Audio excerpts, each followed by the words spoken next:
The Wild Robot by Peter Brown.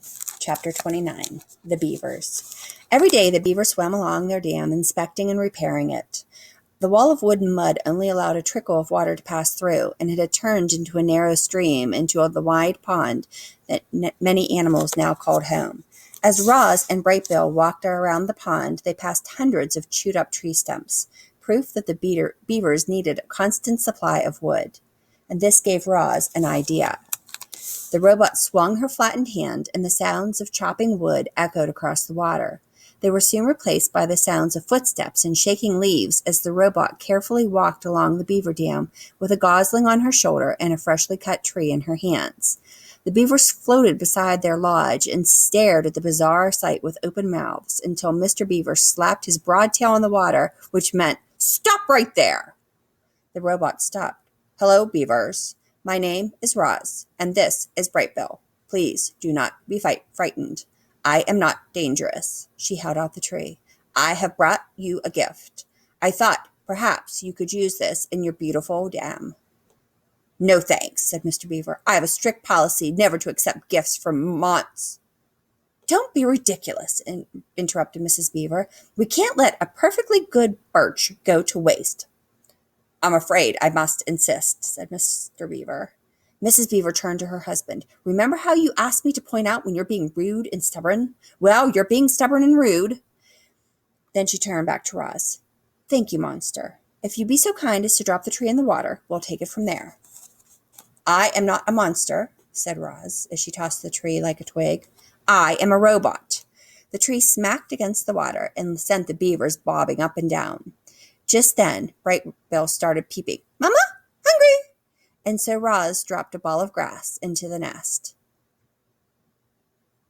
"That gosling thinks you're its mother?" came a quiet voice. It was Paddler, Mr. and Mrs. Beaver's son.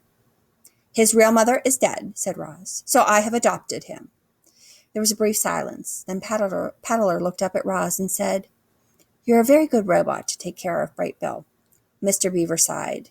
Yes, that's very good of you, Roz, but I don't understand what any of this has to do with us." "My son and I need a home, and Loudwing said that you would help us build one." "Of course she did," Mr. Beaver muttered to himself. "Loudwing gets me out of one lousy jam, and I spend the rest of my days doing her favors." Mrs. Beaver glared at her husband. "Sorry," he said, realizing he was being stubborn and rude again. "Stay right there, Roz. We'll need to have a family meeting." The three beavers slipped under the water, and a moment later their muffled voices could be heard inside the lodge. The robot stood on the dam and patiently waited with her son. "Mama! Mama!" "Yes, Brightbill, I am trying to act like a good mother." A ripple in Mr. Beaver's head appeared above the water. "If you bring us 4 more trees, good healthy ones, then maybe I'll have time to help you in the gosling." "That is wonderful," said the robot. "We'll be right back." The nest. "I've built my fair share of lodges over the years," and Mr. Beaver stood at the water's edge, "but I can't say I've ever built one for a robot and a gosling.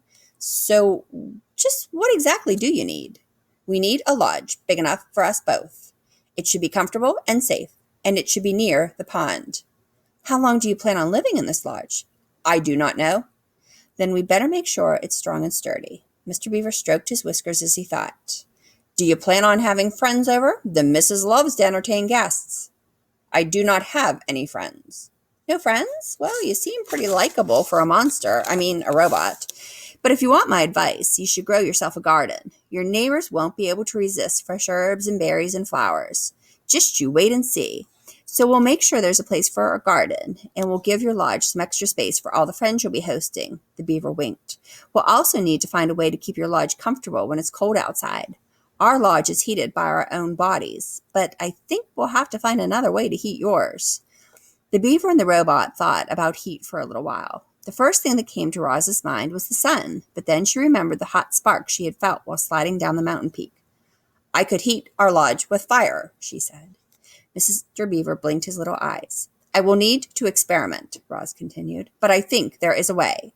"You go right ahead, Roz, but would you try not to burn down the entire forest?" "Do not worry. I will be careful." "Let's move on. The next order of business is to find a site for your lodge. That meadow across the water would be perfect, but the hares will have a fit if we try to build there. I think we should clear out some trees and build it right in the forest, and I know just the place." The beaver took them along the water and up to a dense section of forest that jutted out into the pond. "It needs some work," said Mr. Beaver, trudging through the thick weeds, "but this ought to do the job." "Yes, this ought to do the job," said Roz in her friendliest voice. "Job," said Bright Bill. Mr. Beaver was incredibly skilled at taking down trees, but even he couldn't keep up with Roz's powerful chopping hands, so he let the robot do the hard work. He pointed out the trees and shrubs that needed to go, and Roz started hacking away. By sunset, they were standing in a newly cleared site, and they had more than enough wood to build the lodge. "You did some fine work today, Roz," Mr. Beaver yawned. "I'll return in the morning, and we'll pick up right where we left off. What would you like me to do? Tonight? So you still feel like working, do you? Very good. You can start by digging out these tree stumps, and you can collect all those large flat stones over there, and you can smooth down this patch of dirt so we have a level place to build. That should keep you busy." The next morning, Mr. Beaver had returned to find that Roz had been very busy indeed. All of the tree stumps had been dug up. Their holes had been filled with dirt. 20 large stones had been stacked, and the ground was now perfectly level. But what astonished Mr. Beaver was that Roz and Bright Bill were huddled around a small, crackling campfire. Mr. Beaver moved his lips, but no words came. "Bright Bill was cold last night," said Roz. "So I taught myself how to make a fire." But how?" "I discovered that when I strike these two stones together, they create sparks, like this. I directed the sparks onto dry leaves and wood until they ignited. Once I had a fire, it was easy to keep it going. If I need to put it out, I can just add water." Mr. Beaver sat and warmed his paws. "I've never seen a fire in such a neat little bundle. I've only seen it blazing through the forest, burning everything in its path. But this is marvelous." He took another minute to enjoy the warmth, and then he and the robot got back to work. Mr. Beaver asked Roz to dig a trench here, to place large stones there, to arrange logs this way, to smear mud that way. Birds and squirrels perched in the trees and watched the new lodge take shape. It resembled the beaver lodge, but it was a larger, great dome of wood and mud and leaves. A simple opening in the wall served as the entrance, and the door was nothing but a heavy stone that the robot could slide out of the way. Inside the lodge was one big round room. The arched ceiling was high enough so that Roz could stand upright. The fire pit was set up in the center of the floor, and a mesh of thin branches above acted as a vent. The long stones lined the interior walls like benches and were covered with thick cushions of moss. There was even a hole for storing food and water for Bright Bill. "You've got yourself a beautiful pond view property," said Mr. Beaver. "What are you going to name it?" "I do not understand." "Why, a beautiful lodge like this deserves a name. We call our lodge Streamcatcher." The robot's computer brain did not take long. "This lodge is for Bright Bill. Bright Bill is a bird. Birds live in nests. Could we call this lodge the Nest?" "Huzzah!" squeaked the beaver. "The Nest is a fine name for your lodge." "Nest! Nest!" laughed Bright Bill. They stood outside the nest and admired their handiwork until Mr. Beaver's belly began to grumble. "That means it's time for me to go get dinner." "Thank you very much for your help," said Roz. "We could not have done this without you." "You're quite welcome," said Mr. Beaver, smiling. "And for your garden, you'll want to speak with Tawny, the doe who lives over the hill. She'll know just what to do.